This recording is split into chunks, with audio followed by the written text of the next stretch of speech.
Hello नमस्कार। राम राम सभी को।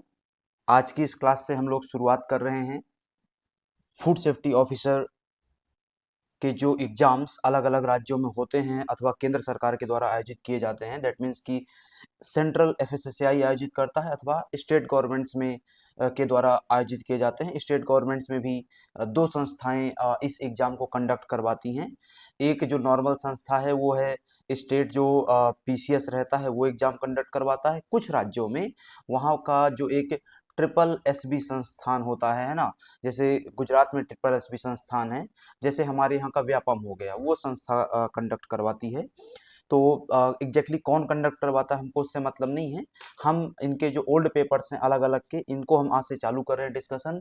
इस पूरे प्रक्रिया के दौरान हमारा जो मूल उद्देश्य रहेगा उस प्रश्न के पैटर्न को समझना, साथ ही साथ उसका एक डिटेलिंग समझना, उसका आंसर का एक डिटेल समझना, ताकि हम एक थ्योरेटिकल पोर्शन को भी कवर कर रहे होंगे। ठीक है। आज की इस क्लास से जो हम चालू कर रहे हैं वो झारखंड पीसीएस का 2016 का पेपर है ना। झारखंड पीसीएस के 2016 के एग्जाम में जो झारखंड पीसीएस द्वारा फूड सेफ्टी ऑफिसर का 2016 में एग्जाम लिया गया, उसमें दो पेपर हुए है ना, पेपर 1 और पेपर 2। अभी हम चालू कर रहे हैं पेपर 1 को। ठीक है। एक बात। दूसरी बात की जो पेपर 1 हम चालू कर रहे हैं, इसमें एक दिन में या यूं कहें हम एक लेक्चर में 25 क्वेश्चन डिस्कस करेंगे। यहाँ पर टोटल कितने क्वेश्चन हैं? यहाँ पर टोटल 100 क्वेश्चन हैं। 100 क्वेश्चन में से मात्र 70 क्वेश्चन ही हम डिस्कस करेंगे। क्यों डिस्कस करेंगे 70 क्वेश्चन, वो बता देता हूँ। क्योंकि यदि आप इसमें 70 क्वेश्चन के बाद जाएंगे है ना, सॉरी 75 क्वेश्चन के बाद है ना, उसके बाद यदि आप जाएंगे, अच्छा सॉरी, इसमें पूरे क्वेश्चन हम डिस्कस करेंगे। बिल्कुल हाँ, इसमें पूरे क्वेश्चन डिस्कस करेंगे। सेकंड पेपर में हम कम क्वेश्चन डिस्कस करेंगे, क्योंकि हो क्या रहा है, इनका जो सिलेबस है उस सिलेबस में ऑलरेडी इन्होंने कुछ जनरल नॉलेज के क्वेश्चन जोड़े हुए हैं, कुछ झारखंड स्टेट जो जनरल नॉलेज होता है उसके क्वेश्चन जोड़े हुए हैं, तो हम उनको डिस्कस नहीं करेंगे। ठीक है। खैर, आज हम यहाँ चालू कर रहे हैं, 25 क्वेश्चन डिस्कस करेंगे। आता है सबसे पहला क्वेश्चन। ठीक है। सबसे पहला क्वेश्चन है the orange colour of tomato is due to, है ना, ये यहाँ पे क्वेश्चन दिख रहा है। अब हम इस पीडीएफ में नहीं आएंगे, अब हम हमेशा इस पीडीएफ में रहेंगे। ठीक है। सबसे पहला क्वेश्चन है the orange colour of tomato is due to which chemical. तो ये टमाटर का ऑरेंज, या आप यहाँ पे रेड भी कर सकते हैं, क्या कर सकते हैं, रेड भी कह सकते हैं, दोनों सेम रहेगा। कि टमाटर का लाल अथवा टमाटर का जो नारंगी रंग होता है वह किस केमिकल की वजह से और किस कंपाउंड की वजह से होता है। ठीक है। तो जो टमाटर का लाल रंग या नारंगी रंग होता है वह लाइकोपीन की वजह से होता है। किसकी वजह से? लाइकोपीन की वजह से होता है। अब हम जैसे यहाँ पे देख पा रहे हैं कि कुछ और भी कंपाउंड के नाम लिखे हुए हैं, ये क्या हैं, इनके बारे में भी हमको थोड़ी सी चर्चा करनी चाहिए। ठीक है। जैसे हम बात करें वापस से, एक होता है क्लोरोफिल ए। क्लोरोफिल ए किस चीज के लिए रिस्पॉन्सिबल होता है? यह रिस्पॉन्सिबल होता है ग्रीन रंग के लिए। काय के लिए?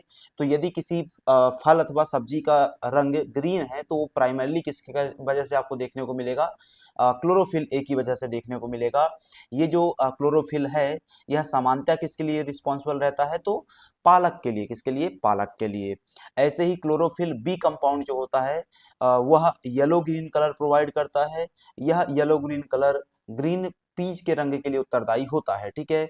आपको एग्जाम के पर्सपेक्टिव से लिटरली कहें तो बहुत ज्यादा महत्व ये नहीं रखते हैं, लेकिन बीटा कैरोटीन आपके एग्जाम के पर्सपेक्टिव से बहुत ज्यादा महत्व रखता है। जो ऑरेंज येलो कलर प्रोवाइड करता है, कैसे, किसको प्रोवाइड करता है? कैरेट को, गाजर को। ठीक है। किसको? कैरेट को। डायरेक्ट क्वेश्चन आता है कि गाजर के इस ऑरेंज कलर के लिए कौन उत्तरदायी है? तो गाजर के ऑरेंज कलर के लिए कौन उत्तरदायी है? Beta carotene. आप लोग मुझे कमेंट सेक्शन में बताइए, है ना, आप लोग मुझे कमेंट सेक्शन में बताइए कि गाजर जो आज आप ऑरेंज कलर में देखते हैं, यह ओरिजिनली मतलब गाजर की जो खेती धरती में पहली बार की गई होगी उसमें गाजर का रंग क्या था? गाजर का जो ऑरेंज कलर हम और आप आज खाते हैं, देखते हैं, है ना, अनुभव करते हैं, वह दरअसल एक हाइब्रिड फसल है। ओरिजिनली गाजर का रंग कुछ और होता था। आप लोग कमेंट सेक्शन में बताइए कि गाजर का ओरिजिनल रंग क्या होता था। ठीक है। और यदि आपको जानना है कि गाजर का ओरिजिनल रंग क्या होता है, तो हम जो टेस्ट सीरीज चला रहे हैं हमारी, उसमें हमने इस प्रकार के क्वेश्चन शामिल किए हुए हैं। ठीक है। खैर, तो बीटा कैरोटीन किसके लिए रिस्पॉन्सिबल है? गाजर के रंग के लिए। इसके अलावा पंपकिन के रंग के लिए, कद्दू के रंग के लिए भी ये उत्तरदायी माना जाता है। ठीक है, लाइकोपीन हमारा क्वेश्चन था, वो हमने डिस्कस कर लिया कि लाइकोपीन वो टमाटर के लाल और नारंगी रंग के लिए उत्तरदायी है। इसके अलावा वाटरमेलन के लिए भी ये उत्तरदायी होता है। और पिंक गुआ एग्जैक्टली आप अमरूद कह सकते हैं, उसके लिए भी उत्तरदायी होता है। ठीक है, तो ये लाइकोपीन आपको ध्यान में रखना है।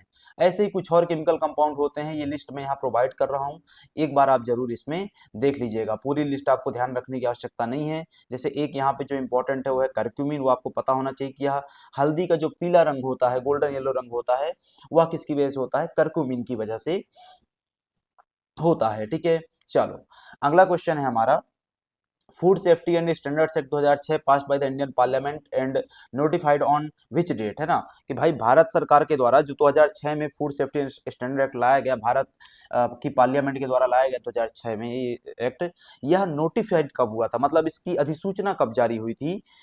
हमारे पास डेट्स हैं 24 जुलाई 2006, 24 जून 2006, 24 अगस्त 2006, 24 नवंबर 2006। ये एग्जैक्टली कब नोटिफाई किया गया था? 24 अगस्त 2006 को। कब? 24 अगस्त 2006 को इसको नोटिफाई किया गया था। ठीक है, ये आपको पता होना चाहिए। ठीक, बाद में आगे चल करके इसी एक्ट के आधार पे 2008 में एक बॉडी बनाई गई जिसको हम क्या बोलते हैं? एफएसएसएआई बोलते हैं ना। हम पहले 2006 में एक्ट लेकर के आएंगे, बाद में उस कानून के आधार पर एक संस्था बनाएंगे जिसको हम क्या बोलते हैं? एफएसएसएआई बोलते हैं। और ये संस्था ऑपरेशनल कब होगी? ये संस्था ऑपरेशनल होगी 5 अगस्त 2011 से। कब से? 5 अगस्त 2011 से। मतलब गठित कब हुई? 2008 में, और कार्य करना कब से प्रारंभ किया? 2011 से। ये आपको पता होना चाहिए, इसलिए पता होना चाहिए क्योंकि डायरेक्ट क्वेश्चन पूछा जा चुका है, इसी झारखंड पीएससी में पूछा जा चुका है कब से कार्य करना चालू किया। ठीक है, तो पता होना चाहिए। Which what is the parent organisation of the FSSI, मतलब एफएसएसआई किसके अंतर्गत काम करता है, ये भी क्वेश्चन आ सकता है। तो एफएसएसआई का पेरेंट ऑर्गेनाइजेशन क्या है? Ministry of health and family welfare. ठीक है, ministry of health and family welfare के अंतर्गत, स्वास्थ्य एवं परिवार कल्याण मंत्रालय के अंतर्गत यह एक स्वायत्त संस्था है। क्या है? स्वायत्त वैधानिक संस्था है। स्टैट्यूटरी बॉडी हम किसको बोलते हैं? तो हर उस बॉडी को स्टैट्यूटरी बॉडी बोला जाएगा जो कि किसी कानून के माध्यम से बनी है। ठीक है, तो हम उसको स्टैट्यूटरी बॉडी बोलेंगे। तो ये एक क्या है? स्वायत्त संस्था है।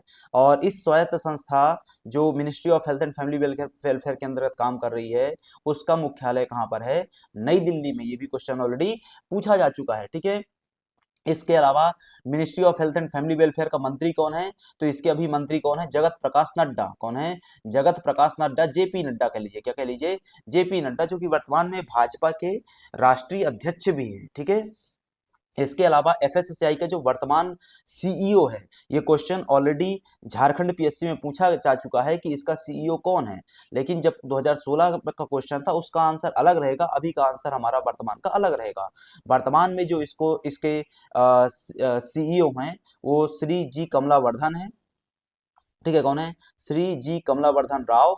ये एक आईएएस अधिकारी हैं और इनको 2024 तक कार्यकाल खत्म होना था, परंतु 2024 में कार्यकाल खत्म होने के पहले उनको क्या दिया गया? 1 वर्ष का विस्तार दिया गया। ठीक है, तो मतलब अभी भी कौन सीईओ हैं? श्री जी कमलावर्धन। और चेयरपर्सन कौन है? इसके चेयरपर्सन है पुण्य सलिला श्रीवास्तव। पुण्य सलिला श्रीवास्तव, वो भी एक आईएएस अधिकारी है। ठीक है, तो आपने क्या समझा? कितने सारे क्वेश्चन हमने फैक्ट तैयार किए। ये कानून कब आया? 24 अगस्त 2006 को नोटिफाई हुआ। ठीक है, ये संस्था कब बनी? 8 में। संस्था फंक्शनल कब हुई? 5 अगस्त 2011 से। संस्था का मंत्रालय कौन सा है? Health and family welfare. मंत्री कौन है? जगत प्रकाश नड्डा। बॉडी किस प्रकार की है? ऑटोनोमस स्टैट्यूटरी बॉडी है। मुख्यालय कहाँ है? दिल्ली में। सीईओ कौन है? चेयरपर्सन कौन है? ये सब हमने क्या है एक साथ यहाँ पे समझ लिया। ठीक है, चलो अगला आता है हमारा, which of these are responsible for the implementation of the FSCI. अभी जस्ट बताया ना, ये क्वेश्चन देखो अब वापस आ गया झारखंड पीएससी में। ये क्वेश्चन यहाँ पे पूछा गया है कि which of these are responsible for the implementation of the FSCI. वही बात हम यहाँ पे कर रहे हैं जो मैंने पीछे आपको क्वेश्चन में डिस्कस कर दी कि ministry of health and family welfare responsible for the implementation of the FSCI. ठीक है, and this ministry is currently headed by Shri Jagat Prakash Nadda ji, who is also the chairperson or president of the national president of the Bharatiya Janata party. ठीक है, चलो fourth question कहता है food analyst report should declare the following nature of the food article except. अभी हम जो classes चला रहे हैं, बैच चला रहे हैं ऑलरेडी फूड सेफ्टी ऑफिसर का, उसमें हम ये पढ़ा भी रहे हैं कि फूड एनालिस्ट की रिपोर्ट कौन बनाएगा, कैसे बनाएगा, क्या शामिल किया जाएगा। ठीक है, अब जो एक food sample food safety officer collect करता है, समझो मेरा क्या है, एक धंधा चल रहा है, किसका, मिठाई के दुकान का धंधा चल रहा है।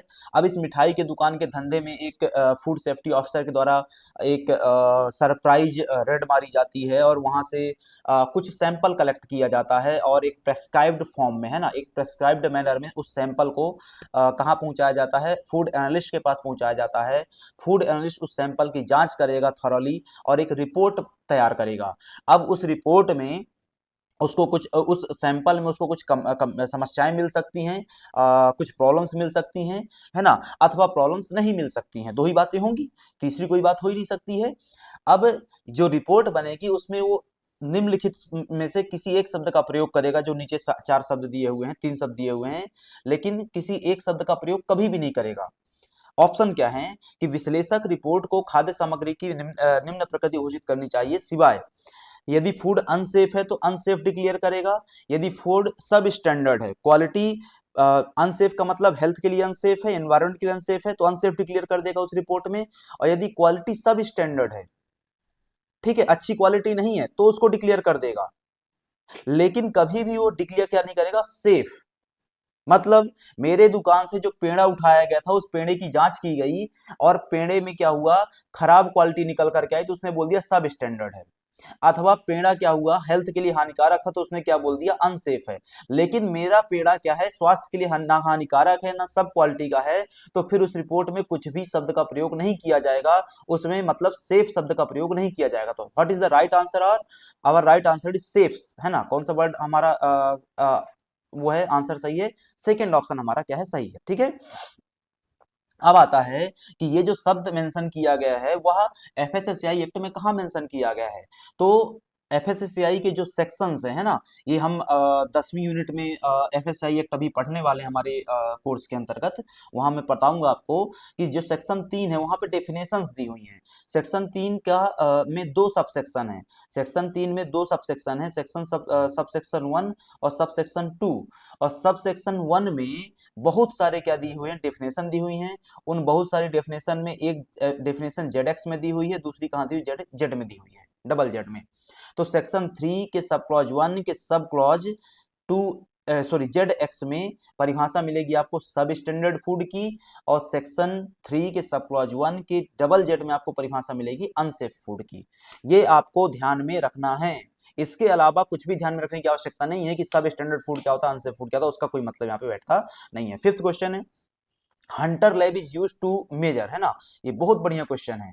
हंटर लैब क्या एग्जैक्टली मेजर करता है, किस चीज को के मेजरमेंट के लिए बनाया गया है। ठीक है, तो हंटर लैब एक रिचर्ड एस हंटर के द्वारा स्थापित किया गया, बाद में आप इन्वेंट भी कह सकते हैं उसको, इन्वेंट किया गया तकनीक है जो quantity of the colour measure करता है। क्या मेजर करता है, quantity of the colour measurement करता है। किसमें, फूड इंग्रेडिएंट्स में, किसमें, फूड इंग्रेडिएंट्स में वह कलर का मेजरमेंट करता है। ठीक है, तो ये सबसे इंपॉर्टेंट चीज आपको क्या ध्यान में रखनी है, दो चीजें ध्यान में रखनी है कि it was invented by Richard S Hunter in the year 1941 to measure the quantity of a colour in food ingredients और फूड आइटम्स और फूड सब्सटेंसेस। ठीक है, फूड सब्सटेंसेस में, फूड आइटम्स में, फूड इंग्रेडिएंट्स में कलर की मात्रा का अनुमान लगाने के लिए हमने क्या विकसित किया, हमने नहीं, रिचर्ड एस हंटर ने क्या विकसित किया 1941 में, हंटर लैब का निर्माण किया। अब ये हंटर लैब किस तरीके से काम करता है उसमें आपको जाने की आवश्यकता नहीं है। ठीक है, उसमें आपको जाने की आवश्यकता नहीं है।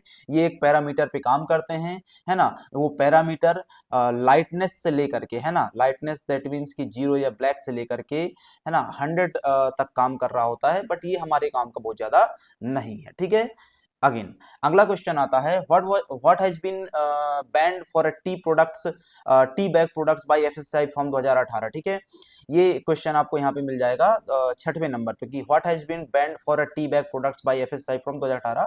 2018 के पहले क्या होता था, सॉरी 2018 के पहले क्या होता था, जो टी बैग आते थे, टी सैक्स आते थे, यदि आपने कभी बड़े होटल में बैठ करके, किसी के घर में बैठ करके, मेरे जैसे गरीब नहीं है यदि आप, तो कहीं बड़े होटल में बैठ करके यदि आपने कहीं चाय पी हो, तो उसमें एक टी बैग आपको डुबोने के लिए दिया जाता था, है ना। वो टी बैग में एक, समझो कि एक क्लॉथ है, उस क्लॉथ में टी भरा हुआ है, और उस क्लॉथ को यदि आपको पैक करना है तो आप क्या करते थे, उसमें स्टेपल पिन लगा देते थे आप, मतलब कंपनियां, है ना, कंपनियां क्या करती थी, स्टेपल पिन लगा देती थी। लेकिन समस्या क्या थी कि वो स्टेपल पिन कई बार लोगों के द्वारा कंज्यूम कर ली जाती थी बाई मिस्टेकनली, है ना। और यदि आप स्टेपल पिन कंज्यूम कर जाएंगे तो आपके लिए वो प्रॉब्लम है। तो सरकार ने इसको क्या कर दिया, फाइनली बैन कर दिया। Use of the staple stapler pin was banned by FSCI in the tea bags, ठीक है, इन द ईयर 2018, ठीक है। तो फ्रॉम जनवरी 1 2018, ये डेट यदि आप चाहें तो ध्यान में रख सकते हैं कि 1 जनवरी 2018 से स्टेपलर पिन की यूज को टी बैग में बंद कर दिया गया था। The ban applies to the manufacture. अब इसको कौन यूज नहीं कर सकता, यदि आप टी बैग मैन्युफैक्चर हैं तो आप यूज नहीं करेंगे, यदि आप सिर्फ स्टोर करते हैं, होल्डर हैं, डिस्ट्रीब्यूटर हैं, सेलर हैं, इंपोर्टर हैं, कोई भी किसी भी तरीके से, किसी भी चरण में, किसी भी स्टेज में यूज नहीं करेगा, ठीक है। अगला क्वेश्चन था, which is the main type of the micro organism responsible for the food poisoning. Food poisoning जो होती है वो सामान्यतः किसके कारण होती है, तो बैक्टीरिया, फंगस, वायरस या फिर पैरासाइट। सामान्यतः जो फूड पॉइजनिंग देखने को मिलती है, मतलब फूड पॉइजनिंग बैक्टीरिया के कारण भी होती है, फंगस के कारण भी होती है, वायरस के कारण भी होती है, पैरासाइट के कारण भी होती है, लेकिन ज्यादा किसके कारण होती है, बैक्टीरिया के कारण, है ना। सर्वाधिक जो इम्पैक्ट देखने को मिलता है वो किसका देखने को मिलता है, बैक्टीरिया के कारण देखने को मिलता है। There are some common bacterial bacteria which are responsible for the food poisoning. For example, salmonella. Salmonella एक फैमिली है, साल्मोनेला कोई एक सिंगल बैक्टीरिया नहीं है, साल्मोनेला पूरी पूरी एक फैमिली है। It is a leading cause of the food poisoning often found in poultry, eggs, dairy products. दूसरा क्या हो जाएगा, कॉम्पिलोबैक्टर हो जाएगा, क्लॉस्ट्रिडियम बोtulinum हो जाएगा, ये भी बैक्टीरिया है। इसके अलावा क्या हो जाता है, स्टेफिलोकोकस ऑरियस हो जाता है। Staphylococcus aureus is primarily responsible for nausea, vomiting, abdominal cramps। abdominal cramps मतलब पेट में दर्द होगा, मरोड़ होगी, vomiting मतलब उल्टी होगी, nausea मतलब आपको अच्छा नहीं लगेगा, है ना, एक ऐसी फीलिंग आएगी कि उल्टी होना है ना, एक अजीब सी फीलिंग आती है उसमें, तो वो एग्जैक्टली स्टेफिलोकोकस ऑरियस की वजह से होता है। तो कुछ कॉमन बैक्टीरिया, साल्मोनेला हो गया पूरी फैमिली, कॉम्बीबैक्टर पूरी फैमिली हो गई, क्लॉस्ट्रिडियम बोtulinum हो गया, स्टेफिलोकोकस ऑरियस हो गया, ये रिस्पॉन्सिबल है फूड पॉइजनिंग के लिए, ठीक है। अगला क्वेश्चन है हमारा, सॉरी, है ना, विच of the following is an adulterant. निम्नलिखित में से कौन एक अपमिश्रक है, एडल्ट्रेंट है। सबसे पहले समझ लो एडल्ट्रेंट क्या होता है। तो एडल्ट्रेंट एक ऐसा सब्सटेंस है जो कि फूड में मिलाया जाता है, जिससे फूड की जो क्वालिटी है वो क्या होती है, डिटेरिएट होती है, और वह ह्यूमन कंजम्पशन के लिए अनसेफ, सब स्टैंडर्ड से अनसेफ हो जाता है। मतलब या तो सब स्टैंडर्ड हो जाएगा या अनसेफ हो जाएगा, किसकी वजह से, एडल्ट्रेंट की वजह से। ऐसा क्यों किया जाता है, ऐसा इसलिए किया जाता है ताकि क्वालिटी को ताकि क्वांटिटी को बढ़ाया जा सके कम से कम कीमत में, और ज्यादा से ज्यादा लाभ अर्जित किया जा सके, किसके द्वारा, मैन्युफैक्चर के द्वारा, होलसेलर के द्वारा, डिस्ट्रीब्यूटर के द्वारा, रिटेलर के द्वारा, किसी के भी द्वारा, किसी भी स्टेज में किया जा सकता है, ठीक है। इसमें से क्या है, तो यूरिया, है ना। जैसे यदि आप भोपाल में रहते हैं तो किसी समय, मतलब 2022-23 के आसपास खबर आई कि जो सांची दूध डेयरी में दूध सप्लाई होता है, उसमें दूध में यूरिया मिलाया जा रहा है। क्या मिलाया जा रहा है, यूरिया मिलाया जा रहा है। बात समझ में आ रही है, ठीक है। तो यूरिया भी क्या है, एक एडल्ट्रेंट है। पेस्टिसाइड तो एडल्ट्रेंट है ही। आयरन फायरिंग फिलिंग्स इन टी, है ना, चाय में लोहे का बुरादा भरा जाता है, ये भी एक वो है, एडल्ट्रेंट है। तो ऑल ऑफ द एबव क्या है, हमारा राइट आंसर, है ना, हमारा राइट आंसर क्या है, ऑल ऑफ द एबव। अब आपको बस एक पॉइंट यहाँ पे ध्यान में रखना है कि एडल्ट्रेंट जो शब्द है वह हमारे एफएसएसआई एक्ट 2006 में कहाँ मेंशन्ड है। तो जैसा मैंने पीछे बताया आपको, है ना, पीछे आपको दो शब्द पढ़ाए थे, सब स्टैंडर्ड और अनसेफ फूड। सब स्टैंडर्ड कहाँ मेंशन था, सेक्शन 3 के सब क्लॉज 1 के सब क्लॉज जेड एक्स में सब स्टैंडर्ड शब्द दिया था, और ऐसे ही सेक्शन 3 के सब क्लॉज 1 के जेड जेड में आपको क्या दिया था, अनसेफ दिया था। वैसे ही सेक्शन 3 के सब क्लॉज 1 के सब क्लॉज ए में क्या दिया हुआ है, एडल्ट्रेंट शब्द दिया हुआ है, जिसको वहां पे डिफाइन किया गया है कि common food adulterant include water, chalk, urea. Chalk डाल दे रहे हैं ना, यूरिया डाल दे रहे हैं, स्टार्च डाल दे रहे हैं, सैंड हो गया, स्टोन हो गया, है ना, मड ग्रेन्स हो गया, कुछ भी डाला जाता है, कुछ भी, है ना। मतलब लाल मिर्च में क्या डाल दिए, ईंट का बुरादा डाल दिए, है ना, लाल मिर्च में ईंट का बुरादा डाल दिया जाता है। ब्रिक पाउडर लिखा हुआ कहीं पर, ये देखो लिखा हुआ ब्रिक पाउडर, है ना, ब्रिक पाउडर डाल देते हैं लाल मिर्च में। तो इस प्रकार की चीजों का प्रयोग किया जाता है एज एन एडल्ट्रेंट। अगला आता है methods for detection of the common adulterants. यदि हमको किसी एडल्ट्रेंट को डिटेक्ट करना है तो what is the best method, है ना। तो आप विजुअल टेस्ट भी यूज कर सकते हैं, देख करके परीक्षण कर सकते हैं। भाई कई सारी चीजों में देख करके परीक्षण किया जा सकता है कि यार ये एडल्ट्रेंट है, जैसे चावल में पत्थर मिला दिया जाता है, हम उसको पकड़ सकते हैं, ठीक है। यदि ईंट का बुरादा मिला दिया गया मिर्च में तो हम उसको पकड़ सकते हैं। विजुअल टेस्ट हो गया, केमिकल टेस्ट होगा और फिजिकल टेस्ट होगा। तो हम क्या कर सकते हैं, एडल्ट्रेंट की पहचान करने के लिए किसी भी मेथड का उपयोग कर सकते हैं। दैट मीन्स कि our answer is the D, all of the above, ठीक है। अगला क्वेश्चन आता है कि who has been appointed as the CEO of the FSSI on 22 December 2015। पीछे मैंने बताया था आपको कि एफएसएसआई के सीईओ पे ऑलरेडी क्वेश्चन पूछा जा चुका है आयोग के द्वारा, लेकिन यह 2015 की परिस्थिति में पूछा गया था।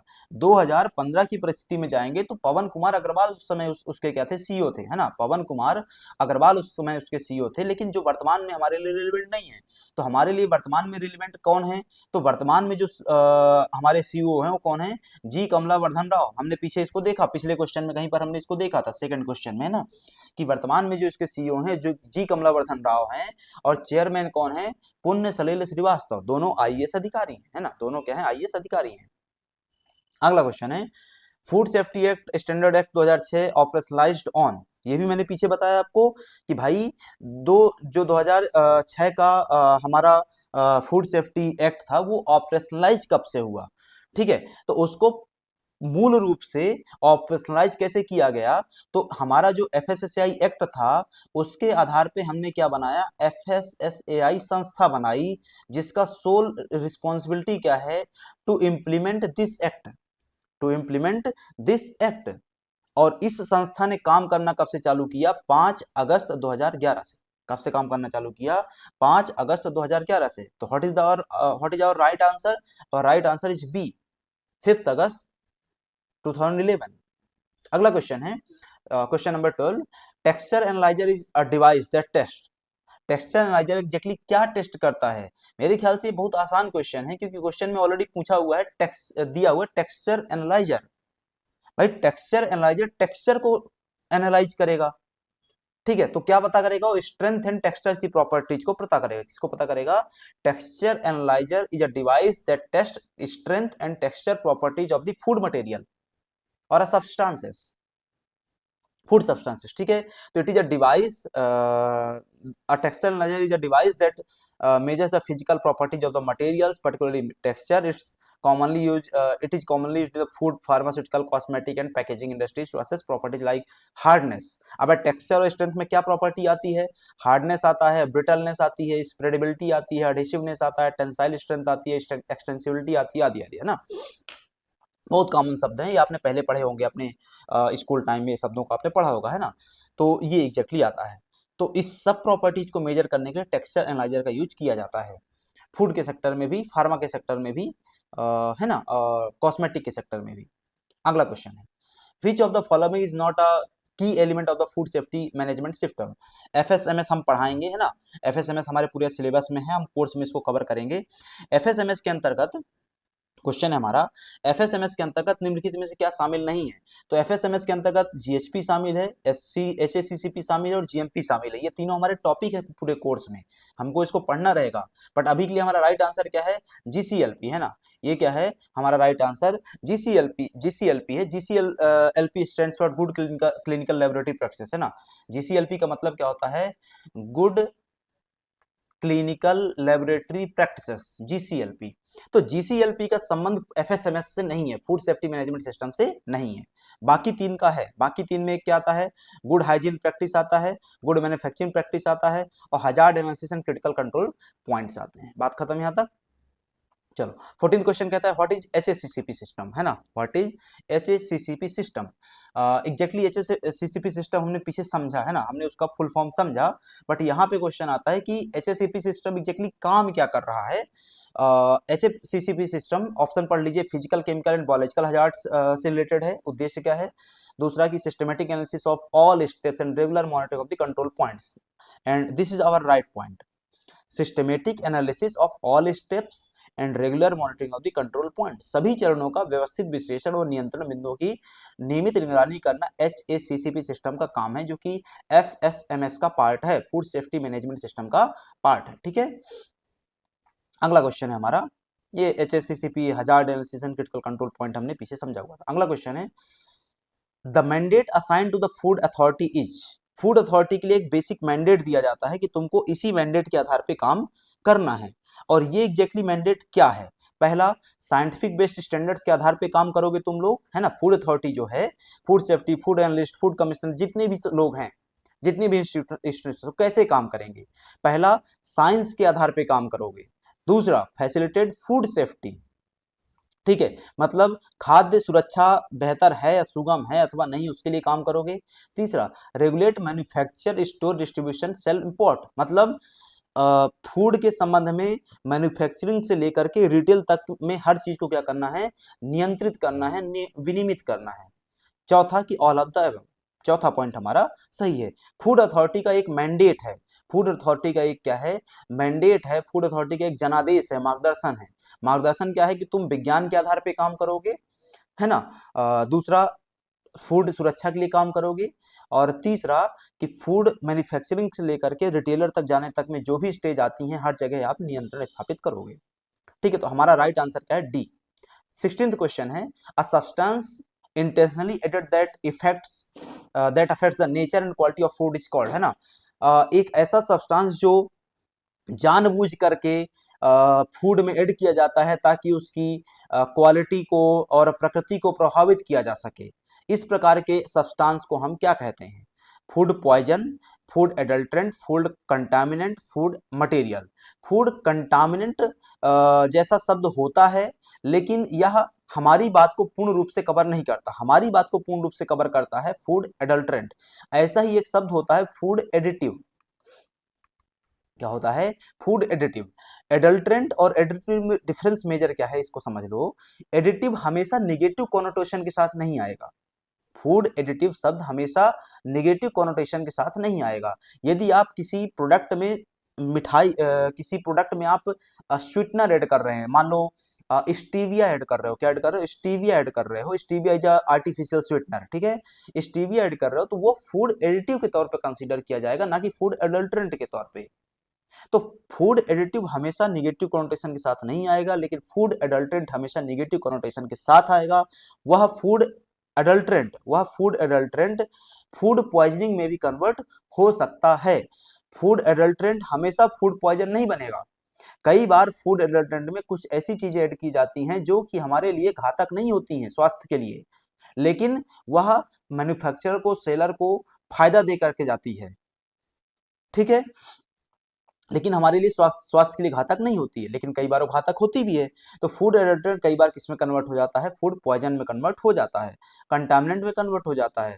फूड मटेरियल एक नॉर्मल टर्म है, उसका इन सबसे कोई संबंध नहीं। तो हमारा राइट आंसर क्या है? बी, फूड एडल्ट्रेंट, ठीक है। और एडल्ट्रेंट कहाँ परिभाषित है, क्या है, वो मैंने पीछे आपको ऑलरेडी समझाया हुआ है।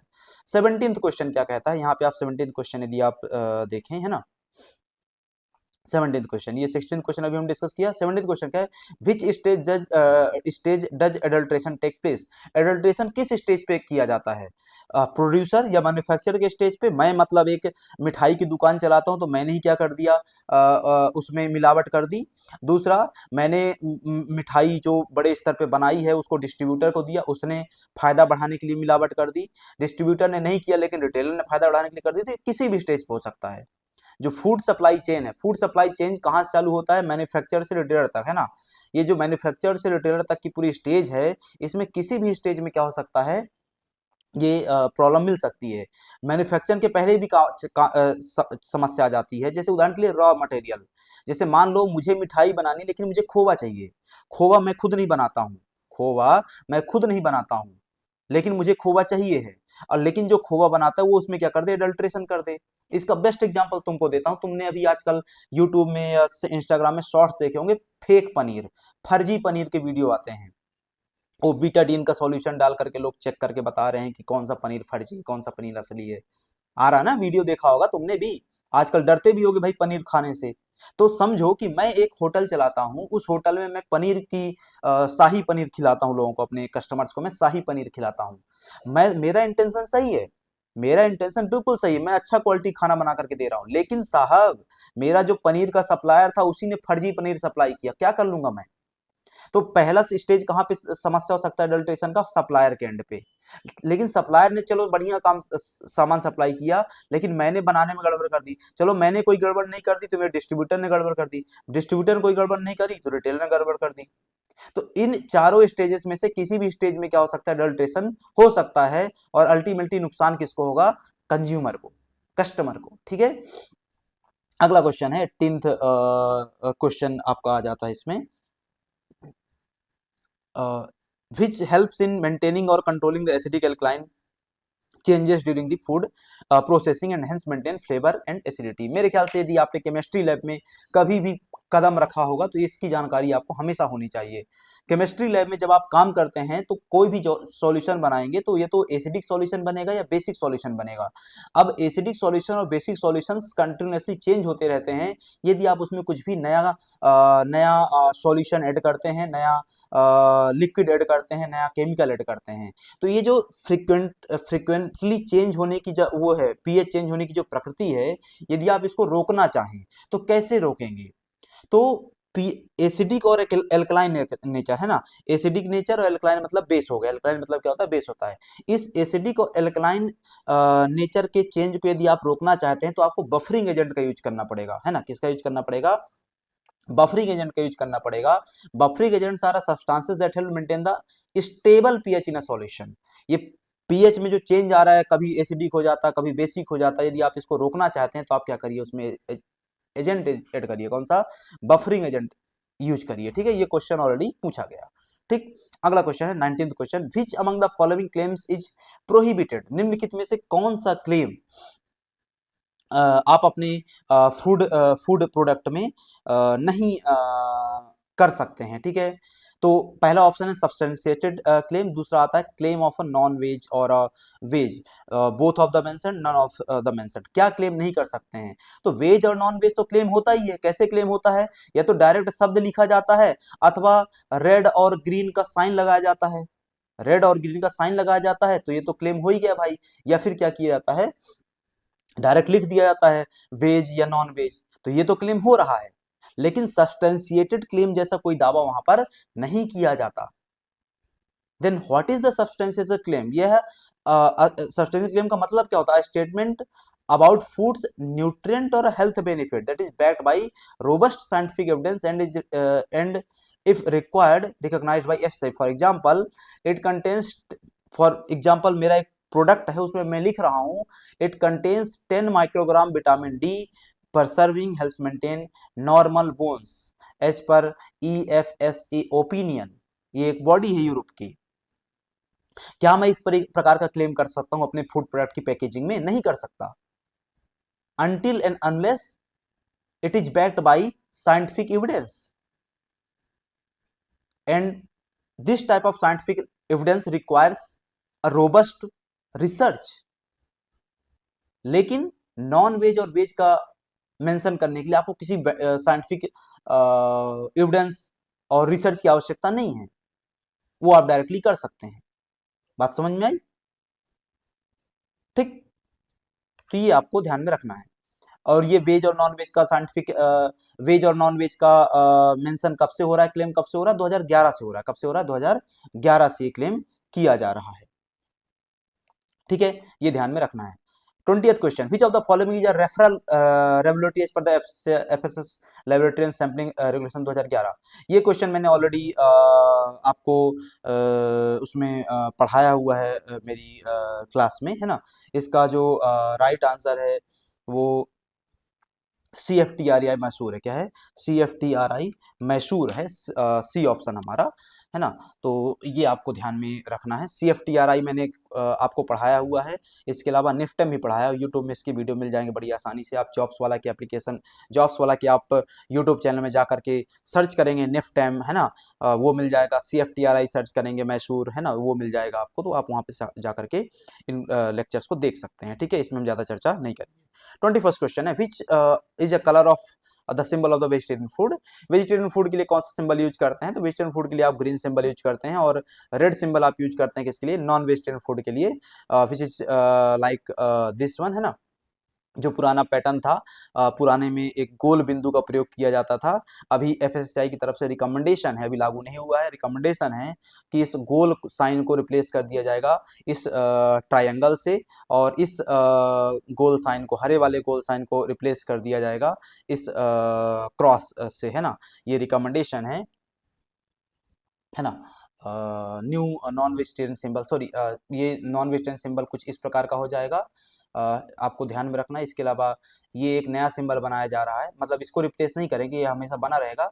इसको एक नया सिंबल बनाया जा रहा है। ये नया सिंबल क्या है, not mint for human consumption. जैसे मान लो मार्केट में वो आता है,